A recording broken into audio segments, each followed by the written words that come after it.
అందుకు సీమోను పేతురు, నీవు సజీవుడువగు దేవుని కుమారుడువైన క్రీస్తు అని చెప్పాను. అందుకు యేసు, సీమోను బర్యోనా, నీవు ధన్యుడవు, పరలోకమందున్న నా తండ్రి ఈ సంగతి నీకు బయలుపరిచితేనే కానీ నరులు నీకు బయలుపరచలేదు. మరియు నీవు పేతురువు, ఈ బండ మీద నా సంఘమును కట్టుదును, పాతాళలోక ద్వారములు దాని ఎదుట నిలువనేరవని నేను నీతో చెప్పుచున్నాను అని. దేవునికి మహిమ కలుగును గాక. హల్లెలూయా, హల్లెలూయా. చిన్న మాట తల వంచుదాం, ప్రార్థన చేస్తాం. చిన్న మాట ప్రార్థన చేద్దాం. మహాపరిశుద్ధుడమైన ప్రేమ కలిగిన ప్రియ పరలోకపు తండ్రి, ఈ రాత్రి యేసు ఎవరు అన్నటువంటి విషయాన్ని మేము సంక్షిప్తంగా చర్చించడానికి మీరు ఇచ్చిన సమయాన్ని బట్టి మీకు వందనాలు. ఈ డీకొత్తూరు గ్రామానికి నాయనా యేసు ఎవరో పరిచయం చేయడానికి, నాయనా సంక్షిప్తంగా కూలంకషంగా మరి మేము తెలుసుకోవడానికి నీ కృప మాకు దయచేయమని నీ కృపగల హస్తాలకు మమ్మల్ని అందరినీ అప్పగించుకుంటున్నాము. అలాగే నాయనా మా ప్రియతమ గ్రామవాసులందరినీ మీ చేతులకు అప్పగిస్తున్నాము. నాయనా ఈ మైకు శబ్దం ఎంతవరకు వినిపిస్తుందో, ఎంతమంది వింటున్నారో వారందరినీ కూడా మీ చేతులకు అప్పగిస్తున్నాము. నీ కృపలో నాయనా ప్రతి వారిని నాయనా మీరు కనికరించి నాయనా మరి ఉన్నతమైన స్థితిలోనికి ఈ స్వరం వింటున్న ప్రతి ఒక్కరిని కూడా మీరు ఆశీర్వదించవలసిందని ప్రార్థిస్తూ యేసు పరిశుద్ధ నామమున ప్రార్థించి అడిగి వేడుకుంటున్నా ప్రియ పరలోకపు తండ్రి, ఆమేన్, ఆమేన్. యేసుక్రీస్తు ప్రభువారు ఫిలిప్పుదైన కైసరియా ప్రాంతములకు వచ్చి మనుష్య కుమారుడు ఎవడని జనులు చెప్పుకొనుచున్నారని తన శిష్యులను అడుగుగా అన్నటువంటి మాటను మొట్టమొదటిగా మనం చూస్తూ ఉన్నాం. ప్రియులారా, ఇశ్రాయేలు దేశంలో యేసుక్రీస్తు ప్రభువారు శరీరధారిగా ఉన్నటువంటి దినాల్లో ఈ ఫిలిప్పుదైనటువంటి కైసరయ ప్రాంతములకు ఒక ప్రత్యేకమైనటువంటి విశేషం ఉంది. బైబిల్ గ్రంథంలో ఏ మాట కానీ, ఏ సున్నా కానీ, ఏ పొల్లు కానీ వ్యర్థంగా, అనాలోచితంగా, అనవసరంగా వ్రాయబడి ఉండలేదు. ఈ విషయం నమ్మిన వాడు దేవుడికి స్తోత్రం చెప్తాం. సో ఫిలిప్పుదైన కైసరయ ప్రాంతాలకు శిష్యులందరినీ పట్టుకుని వెళ్ళి, అంతకాలం ఎప్పుడు కూడా అడగలేదు ఆయన. అక్కడికి తీసుకెళ్ళిన తర్వాత మనుష్య కుమారుడు ఎవడని జనులు చెప్పుకొంటున్నారు అని అడగడం ప్రారంభించాం.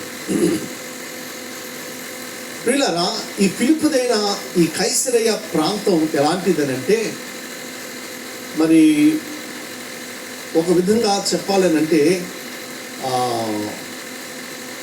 అది చాలా లోపభూయిష్టమైనటువంటి ప్రాంతం. ఫిలిప్పుదైన కైసరయ అనేటువంటి ప్రాంతం పాపభూయిష్టమైనటువంటి ప్రాంతం.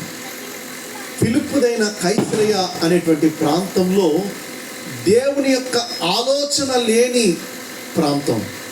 ఫిలిప్పుదైన కైసరయ అనేటువంటి ప్రాంతం దేవుని యొక్క భయము బొత్తిగా లేనటువంటి ప్రాంతం. ఫిలిప్పుదు అయినటువంటి కైసరయ ప్రాంతం అది ఎలాంటిదనంటే వ్యభిచారానికి, ఏమండి, సారాయికి, జూదానికి నిలవైనటువంటి ప్రదేశం. దేవుని యొక్క మాట కానీ, దేవుని యొక్క ఊసు కానీ, దేవుని యొక్క తలంపు కానీ తలంచడానికి అవకాశం లేనటువంటి ప్రాంతం ఈ ఫిలిప్పుదైన కైసరయ అనేటువంటి ప్రాంతం. యేసుక్రీస్తు జన్మించిన లేదా జీవించిన దినాల్లో ఆ పట్టణపు పరిస్థితి అలాగుండింది. అయితే అలాంటి ఒక దైవ భీతి, దైవ భయము, దైవ ప్రేమ, దైవ తలంపు లేనటువంటి ప్రాంతంలో వెళ్ళి అక్కడికి తన శిష్యుల్ని దూరంగా తీసుకుని వెళ్ళి అక్కడికి వెళ్ళి అడుగుతున్నాడు, మనుష్య కుమారుడు ఎవరని జనులు చెప్పుకొనుచున్నారు. కానీ ఒక్కొక్కడు ఒక్కొక్క సమాధానం చెప్పినట్టుగా మనం చూస్తున్నాం. రకరకాలైనటువంటి సమాధానాలు వారు చెప్పారు. వారు ఏమన్నారు, కొందరు బాప్తిస్మమిచ్చు యోహాననియు, కొందరు ఏలియా అనియు, కొందరు ఇర్మియా అనియు, లేక ప్రవక్తలలో ఒకడనియు చెప్పుకొనుచున్నారని వారు చెప్పారు. ప్రియులరా, యోహాను నిన్నగాక మొన్నే కదా యేసుక్రీస్తు జన్మించిన దినాల్లో ఆయన యొక్క శిరస్సును ఛేదించి ఆయనను సంహరించినటువంటి విధానం మనందరికీ తెలుసు కదా. ఎందుకు యోహాను అని అనుకుంటున్నారనంటే, యోహాను ఎన్నడూ కూడా మరి మొహమాటం లేకుండా బోధించాడు. ఏ రోజు రాజుని కూడా ఎదిరించి, అయ్యా నీవు రాజువే, చక్రవర్తివే, కానీ నీవు నీ తమ్ముడి భార్యతో నీవు ఉంటున్నావు, నీవి వ్యభిచారం అనేటువంటి పాపంలో నీవు ఉన్నావని మరి ధైర్యంగా ఎలుగెత్తి మొహమాటం లేకుండా చెప్పాడు, రాజైనా కానీ. సో యేసుక్రీస్తు ప్రభు కూడా ఆయన మొహమాటం లేకుండా మాట్లాడేటువంటి దేవుడు. శాస్త్రుల్ని పరిశీలనని కూడా చూచి యేసు ప్రభు వారు చెప్పిన మాట ఏమిటంటే, ఆ దినాల్లో మీరు అబ్రహాము సంతానం మేము అని చెప్పుకుంటున్నారు కదా, మేమెవరో తెలుసా, మేము అబ్రహాము సంతానం. మీరు అబ్రహాము సంతానం అయితే మీ క్రియలు అబ్రహాము క్రియలు వంటివై ఉండేవి. మీరు చెప్పడమేమో అబ్రహాము సంతానం అని చెప్తున్నారు, కానీ మీ క్రియలు చూస్తే ఎలాగూ లేవు. ఈ రోజున కూడా చాలామంది మేము దేవుణ్ణి నమ్ముకున్నాం, మేము బాప్తిస్మం తీసుకున్నాం, మేము రక్షణ పొందుకున్నాం, మేము మందిరానికి వెళ్తున్నాం, మేము స్తోత్రాలు చెప్తాం, మేము కానుకలు ఇస్తాం, ప్రార్థనలు చేస్తాం అని అనేక మంది చెప్పేటువంటి పరిస్థితుల్లో చాలామంది వారి క్రియలలో తమను వారు దేవుని ఎరగము అన్నట్టుగా ఉన్నారు. వింటున్నారన్న మాటలు. దేవుని వాక్యము రెండంచులు గల వాడి గల ఏంటంటే అది ఖడ్గం. ఖడ్గం చేసే పని ఏమిటి? ఏమంటే ఖడ్గం ఏం చేస్తుంది? ఖడ్గంతో ఎవడన్నా ఉల్లిపాయలు కొత్తడా? ఖడ్గం యుద్ధానికి ఛేదించడానికి ఏమండి దూసుకుని వెళ్ళిపోతుంది. దేవునికి మహిమ కలుగునుగా. సో దేవుని మాట క్రైస్తవుల్ని, అదే సమయంలో క్రైస్తవేతరుల్ని ఇద్దరినీ కూడా మరి పరిశోధించేటువంటిది దేవుని వాక్యం. హల్లెలూయా. వారు అంటున్నారు, నీ యోహాను అంటున్నారు. ఎందుకంటే నీవు కూడా యోహాను లాగా మొహమాటం లేకుండా మాట్లాడుతున్నావు, ఉన్నది ఉన్నట్టుగా మాట్లాడుతున్నావు కనుక నీవు యోహాను అనుకుంటున్నారు. మరి కొందరు ఏమన్నారు, నీవు ఏలియా అన్నారు. ఏలియా రోషం కలిగినటువంటి ప్రవక్త. ఏలియా బైబిల్ గ్రంథంలో మనం చూస్తే రోషం కలిగినటువంటి ప్రవక్త. సో యేసుక్రీస్తు ప్రభు వారిని కూడా ఆయన రోషం కలిగినటువంటి వ్యక్తిగా వీళ్ళు తలస్తున్నారు, చూస్తున్నారు, పరిగణిస్తున్నారు. కాబట్టి వాళ్ళు ఏమంటున్నారంటే, కొంతమంది నీవు ఏలియా అనుకుంటున్నారు, ఇంకా కొంతమంది ఏమంటున్నారు, నీవు ఇర్మియావి అంటున్నారు. ఎందుకు ఇర్మియా అంటున్నారు? ఇర్మియాకి బైబిల్లో ఉన్నటువంటి మరొక పేరు ఏమిటంటే, ఆయన విలాప ప్రవక్త. ఎవరైనా ఆయన కన్నీటి ప్రవక్త. యేసుక్రీస్తు ప్రభువారు యెరూషలేము పట్టణాన్ని సమీపించినప్పుడు చూచి, అయ్యో బెత్సయిదా, అయ్యో కొరజీనా, నీలో చేయబడిన కార్యాలు బయట ఎక్కడన్నా చేస్తుంటే ఆ ప్రజలు మారు మనసు పొందుండేవారు అని చెప్పి యెరూషలేమును గురించి ఆయన కన్నీరు పెట్టుకున్నాడు. వీళ్ళరా, ఈయన కన్నీటి ప్రవక్త అని చెప్పి వీళ్ళు దేనికి సూచిస్తున్నారనంటే, నీవు ప్రవక్తలలో ఇర్మియా వంటి వాడివి, నీవు కన్నీటి ప్రవక్తవి అని చెప్పి మాట్లాడుతున్నారు. చాలా చాలా సమాధానాలు వచ్చాయి. తర్వాత యేసు ప్రభువు అంటున్నారు, అవన్నీ ప్రక్కన పెట్టండి, బాగానే చెప్పారు సమాధానాలు. అందుకు ఆయన, మీరైతే నేను ఎవడనని చెప్పుకొనుచున్నారని వారిని అడిగెను. దేవునికి మహిమ కలుగును గాక. ఈ రాత్రికాల సమయంలో యేసు ఎవరు అని మీరు తలస్తున్నారు. యేసుని గురించి నీకేమీ తోచుచున్నది? నీవేమి ఆలోచిస్తున్నావు యేసు ప్రభు అంటే? చాలా మందికి ఉన్నటువంటి ఆలోచన ఏమిటంటే యేసు క్రీస్తు ప్రభు ఏమండి పరాయి దేశస్థుడు, ఈయన పరాయి దేవుడు. యేసు ప్రభు వారు ఎవరు అనుకుంటున్నారు? ఇతను యెరూషలేము లేదా ఇశ్రాయేలుకే దేవుడు తప్ప మా దేశానికి దేవుడు కాదు అనుకుంటున్నారు. హల్లెలూయా చెప్పండి, హల్లెలూయా. ఆ మధ్య కాలంలో ఒక ఆయన చెప్తూ ఉన్నాడు, ఇండియాలో వాడే సిమ్ము ఇండియాలోనే వాడాలి, ఏమండి పాకిస్తాన్లో వాడే సిమ్ము పాకిస్తాన్లోనే వాడాలి, అమెరికాలో వాడే సిమ్ము అమెరికాలోనే వాడాలి, అక్కడ సిమ్ము ఇక్కడ కానీ ఇక్కడ సిమ్ము అక్కడ కానీ పనిచేయదు, అలాగే దేవుళ్ళు కూడా అని చెప్పి తమ ప్రజల్ని ప్రోత్సహిస్తూ కొన్ని మాటలు చెప్పడం నేను యూట్యూబ్లో సామాజిక మాధ్యమాల్లో నేను చూస్తూ వచ్చాను. మనుషులకు బౌండరీస్ ఉంటాయి, కానీ దేవుళ్ళకు బౌండరీస్. దేవుడు అనేటువంటి వాడు సర్వలోక మానవులకు ఒక్కడే అయి ఉంటాడు. దేవునికి స్తోత్రం చెప్పండి, హల్లెలూయా. ఎమ్మెల్యే అంటే లోకం అంతటికి ఒకడు ఉండడం. ఏ నియోజకవర్గానికి ఆ నియోజకవర్గానికి ఒక ఎమ్మెల్యే ఉంటారు. ప్రెసిడెంట్, గ్రామ ప్రెసిడెంట్, మన గ్రామ ప్రెసిడెంట్ మనకే ఉంటాడు, పక్క గ్రామ ప్రెసిడెంట్ పక్కన ఉంటాడు. అని దేవుని విషయంకి వచ్చేటప్పటికి దేవుడు సర్వాంతర్యామి, సర్వలోక రక్షకుడు. దేవుడికి స్తోత్రం చెప్పండి, హల్లెలూయా. సో యేసు ప్రభుని గురించి చాలామంది అనుకునేటువంటి మాటలు ఏమిటంటే ఈయన పరాయి దేవుడు అని చాలామంది మాట్లాడుతున్నారు. ఇంకా కొంతమంది చెప్పేటువంటి మాటలు ఏమిటంటే ఈ యేసు తక్కువ జాతి వారి దేవుడు. ఏంటట? తక్కువ జాతి వారి దేవుడు. దేవుడు ఒక జాతికి ఒకడు, ఇంకో జాతికి ఒకడు అలా ఉండడానికి అవకాశం లేదు. దేవుని యొక్క క్వాలిఫికేషన్స్లో దేవుడు అందరికీ ఒక్కడే. బైబిల్ చెప్తున్న మాట ఏమిటంటే యేసు అందరికీ ప్రభువు. దేవునికి మహిమ కలుగునుగా. Jesus is the Lord of all. యేసు అందరికీ ప్రభువు. ఇదేదో తక్కువ జాతి వాళ్ళకి వీళ్ళకని కాదు, కానీ అనేకమైనటువంటి జాతుల నుండి యేసు ప్రభుని నమ్ముకున్న వాళ్ళు ఉన్నారు. ఏమండి ఆర్ఆర్కే మూర్తి గారు ఆయన సద్బ్రాహ్మణ కుటుంబంలోంచి వచ్చి ఈ యేసు ప్రభు యొక్క సిలువ శక్తి ద్వారా, స్వార్థ ప్రకాశము ద్వారా ఆయన వెలిగించబడి ఆయన కడశ్వాస తుది శ్వాస విడిచే వరకు కూడా ప్రభు కోసం నమ్మకంగా బ్రతికాడు. ఏమండి తర్వాత చూసినట్లయితే మోజెస్ చౌదరి గారని ఒక ఆయన ఉన్నారు.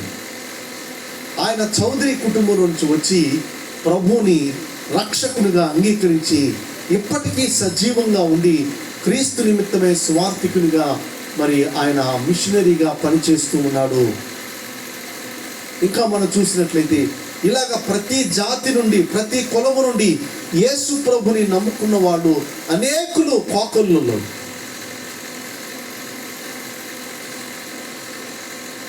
ప్రాణాలు తీసేటువంటి నరహంతకులు ప్రభువుని నమ్ముకున్నారు. ఏముంది దేవుడే లేడు అని నమ్మేటువంటి ఎథీస్టులు, హేతువాదులు ప్రభువుని నమ్ముకున్నారు. కనుక దేవునికి బౌండరీస్ లేవు. దేవుడు ఒక పట్టణానికో, ఒక గ్రామానికో, ఒక రాష్ట్రానికో, ఒక దేశానికో దేవుడైతే వాడు దేవుడు కాదేకుడు. దేవుడు సర్వలోకానికి రక్షకుడై ఉన్నాడు. హల్లెలూయా, హల్లెలూయా. కనుక యేసు ఎవరు అనేటువంటి సమస్య కలిగిన వారు ఈ రాత్రికాల సమయంలో వినవలసినటువంటి సమాచారము ఆయన ఎవరు అని అంటే ప్రియులారా, అపోస్తలుడైన ఇక సీమోను పేతురు చెప్తున్నటువంటి మాట మనం విన్నట్లయితే, అందుకు సీమోను పేతురు నీవు సజీవుడగు దేవుని కుమారుడవైన నీవు సజీవుడవగు దేవుని కుమారుడువైన క్రీస్తు అని చెప్పాను. చాలండి. యేసు ప్రభు వారు ఎవరు అన్నటువంటి విషయాన్ని ఈ రాత్రి కాల సమయంలో మనం వింటూ ఉన్నాం.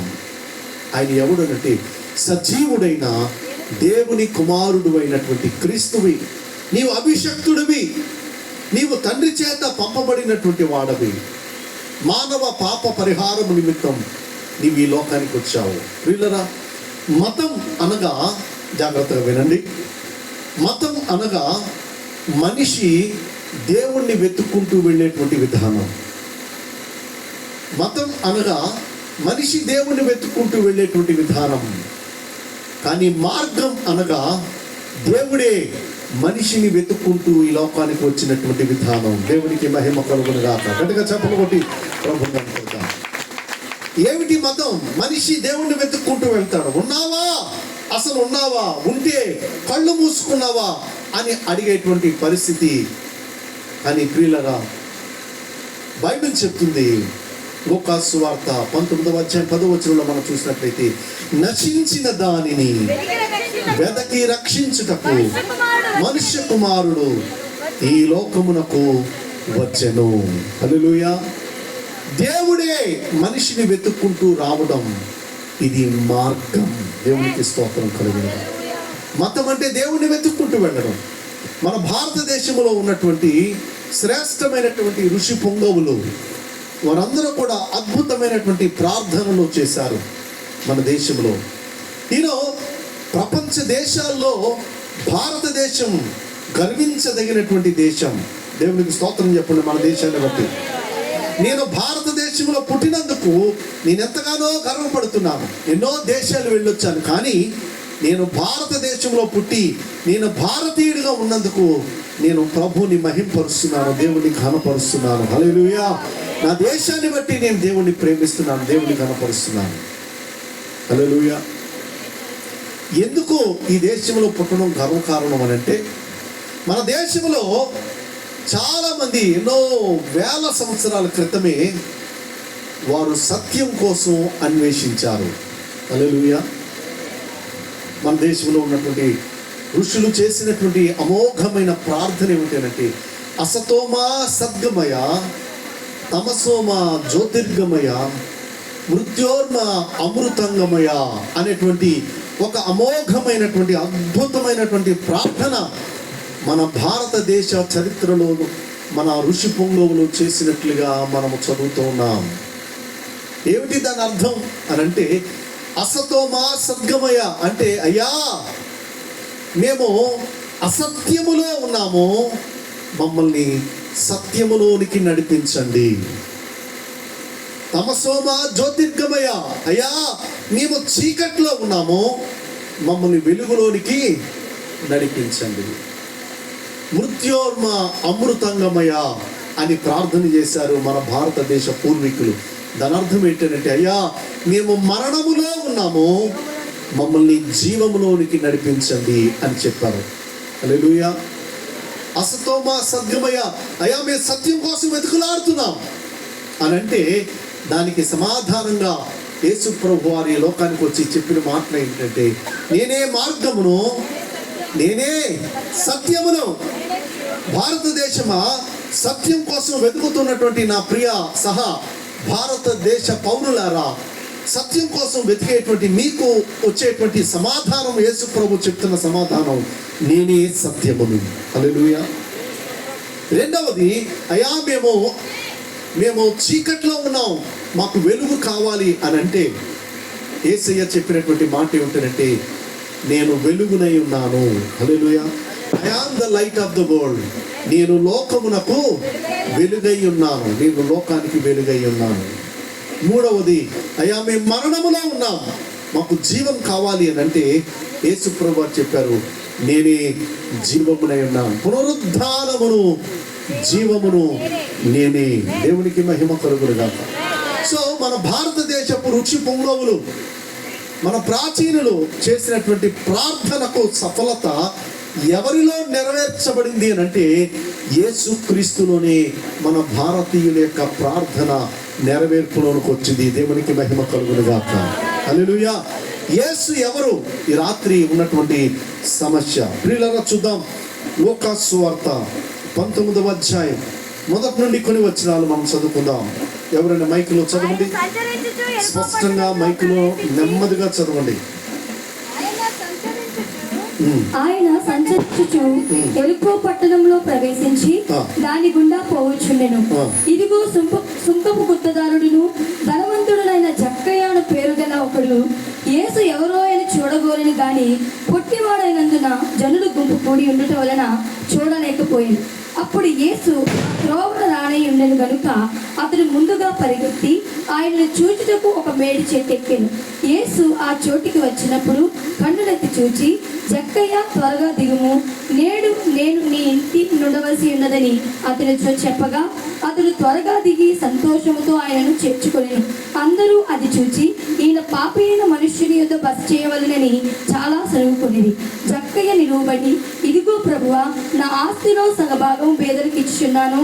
నేను ఎవరి యొద్ద నైనను అన్యాయంగా దేనినైనను తీసుకొని ఎడల అతనికి 4 వంతులు మరలా చెల్లింతునని ప్రభువుతో చెప్పెను. అందుకు యేసు, ఇతడును అబ్రహాము కుమారుడే, ఎందుకనగా ఈ ఇంటికి రక్షణ వచ్చి ఉన్నది. చదవాలి, అసలు విషయం మర్చిపోయింది. తర్వాత అందుకు యేసు, ఇతడును అబ్రహాము కుమారుడే, ఎందుకనగా నేడు ఈ ఇంటికి రక్షణ వచ్చి ఉన్నది. నశించు దానిని వెతికి రక్షించుటకు మనుష్య కుమారుడు వచ్చినని, నశించిన దానిని వెతికి రక్షించుటకు మనుష్య కుమారుడు ఈ లోకమునకు వచ్చినని అతనితో చెప్పాను. దేవునికి మహిమ కలుగును గాక. హల్లెలూయా. ప్రియులారా, యేసు ఎవరో అని చూడగోరి ఎరుకో పట్టణంలో ఏమండి ఒక ధనవంతుడైనటువంటి ఒక సుంకపు గుత్తదారుడు అనేటువంటి జక్కయ్య అనేటువంటి వ్యక్తి, సామాజికంగా చాలా విలువైనటువంటి వ్యక్తి, చాలా పరపతి ఉన్నటువంటి వ్యక్తి. ఆ యొక్క జక్కయ్య యేసుని గురించి విన్నాడు. అసలు ఎవరు యేసు, ఈ యేసు ఎవరో అని చూడగోరి ఒక ఆశ కలిగి అతను యేసయ్య ఈ మార్గము గుండా రాబోతున్నాడని ఎరిగి త్వరగా వెళ్ళి పరుగునెత్తి ఒక చెట్టు ఎక్కి, మేడి చెట్టు ఎక్కి యేసు కోసం ఆతృతగా చూస్తూ ఉన్నాడట. యేసయ్య ఆ మార్గము గుండా వచ్చి ఆ చెట్టు దగ్గరికి నిలిచి ఏమండి కన్నులెత్తి పైకి చూచి ఏమన్నాడు? జక్కయ్య, త్వరగా దిగుము, నేడు నేను నీ ఇంట ఉండవలసి ఉన్నది. హల్లెలూయా. నీవు ఆశ కలిగి ఉంటే ఆయన నిన్ను పేరు పెట్టి పిలిచేటువంటి దేవుడే ఉన్నాడు. చప్పలు కొట్టి ప్రభుని అంటా. హల్లెలూయా. నీవు ఆశ కలిగి ఉంటే ఏమండి, జక్కయ్య పొట్టివాడు కనుక అతను చూడడానికి అవకాశం లేదు కనుక ఏమండి అతడు చెట్టెక్కి చూచాడట. ఈ రోజున చాలా మంది ప్రభువుని చూడలేకపోవడానికి గల కారణం ఏంటంటే పొట్టివారు కనుక, అంటే ఫిజికల్ స్టాండర్డ్స్లో కాదు, ఏమండి మెంటల్ స్టాండర్డ్స్లో, మానసికంగా పొట్టివారు. ఈ యేసు ఎవరో చూద్దామన్నటువంటి ఆలోచన కూడా లేనటువంటి వారు. జక్కయ్య పొట్టివాడు చూడలేకపోతున్నాడు కాబట్టి త్వరగా ఎత్తైనటువంటి ఒక స్థలానికి వెళ్ళి ప్రభుని చూడడానికి ఇష్టపడ్డాడు.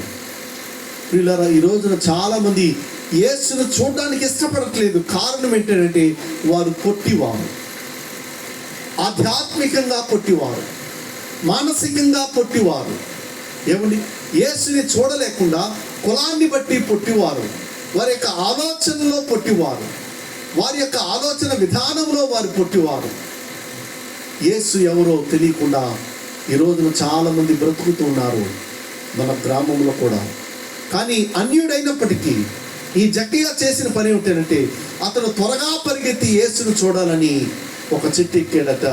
తన పొట్టితనాన్ని, శారీరకంగా ఉన్నటువంటి తన పొట్టితనాన్ని ఏమాత్రం కూడా అవరోధంగా ఎంచకుండా ప్రభుని చూడాలి అన్నటువంటి ఒక తీవ్రమైన కోరికతో చెట్టెక్కి ప్రభుని చూడడానికి వెళ్ళాడు. యేసయ్య ఆ చెట్టు దగ్గరికి వచ్చి పిలిచాడు, జక్కయ్య, త్వరగా దిగుము, నేడు నేను నీ ఇంట ఉండాల్సి వచ్చింది. ఈ రోజున ఒకవేళ యేసు ఎవరో అనుకుంటున్నావేమో, ఈ యేసు నాకు కాదు అనుకుంటున్నావేమో, ఈ యేసు మనకు, మన మతానికి, మన కులానికి, మన దేశానికి కాదు అనుకుంటున్నావేమో. అసలు నీవు యేసుని చూడడానికి నీవు ఒక్క ప్రయత్నం చేస్తే ఆయన నిన్ను పేరు పెట్టి పిలిచేటువంటి దేవుడే అంటున్నాడు. హల్లెలూయా, హల్లెలూయా. ఈ రాత్రికాల సమయంలో వీళ్ళరా యేసుని తన ఇంటిలోకి చేర్చుకోవడానికి మరి జక్కయ్య ఇష్టపడినట్టుగా మనం చూస్తున్నాం. వీళ్ళరా ఏమంటున్నాడు? జక్కయ్య నిలువబడి 6వ వచనం, అతడు త్వరగా దిగి సంతోషముతో ఆయనను చేర్చుకొనెను. చాలండి. ఎక్కడి నుంచి దిగాడు? ఒక మేడి చెట్టు ఎక్కాడు కదండి. ఈరోజు చాలా మందికి రకరకాల చెట్లు ఉన్నాయి. ఒక్కొక్కడు ఒక్కొక్క చెట్టు ఎక్కుతున్నారు, ఒక్కొక్కడు ఒక్కొక్క చెట్టు ఎక్కుతున్నారు. కొంతమంది మతం అనేటువంటి చెట్టు, కొంతమంది కులం అనేటువంటి చెట్టు, కొంతమంది జాతి అనేటువంటి చెట్టు, కొంతమంది దేశం అనేటువంటి చెట్టు, కొంతమంది ఏమండి భాష అనేటువంటి చెట్టు. రకరకాల చెట్లు ఎక్కి దిగట్లేదు ఎవడో, చెట్టు మీద ఉంటున్నారు. యేసు పిలిచినప్పుడు కనుక నీవు గబగబా త్వరగా దిగి వచ్చినట్లయితే ఏమండి వాడు ఏం చేశాడు? జక్కయ్య సంతోషముతో ఆయనను చేర్చుకొనెను. యేసు ప్రభువు వారు చెప్తున్నాడు, ఇదిగో నేను తలుపు నొద్ద నుండి తట్టుచున్నాను, ఎవడైనాను నా స్వరము విని తలుపు తీసిన ఎడల నేను వానితో కూడా, నేనును నాతో కూడా అతనును భోజనం చేయదు. యేసయ్య బలవంతంగా వచ్చేటువంటి దేవుడు కాదు. యేసయ్య నీవు ఆహ్వానిస్తేనే వచ్చేటువంటి దేవుడు. దేవుని స్తోత్రం చెప్పండి. బలవంతపు మార్పిడి అనేటువంటిది బైబిల్ ప్రోత్సహించదు. బలవంతంగా ఒక గుర్రాన్ని నీటి దగ్గరికి తీసుకెళ్ళగలం కానీ గుర్రంతో నీళ్లు తాగించలేము. వింటున్నారా? కనుక ఈ రాత్రి యేసుక్రీస్తు ప్రభువు బలవంతంగా లోపలికి వచ్చేటువంటి దేవుడు కాదు. నీవు తలుపు తీసేటువంటి ఆ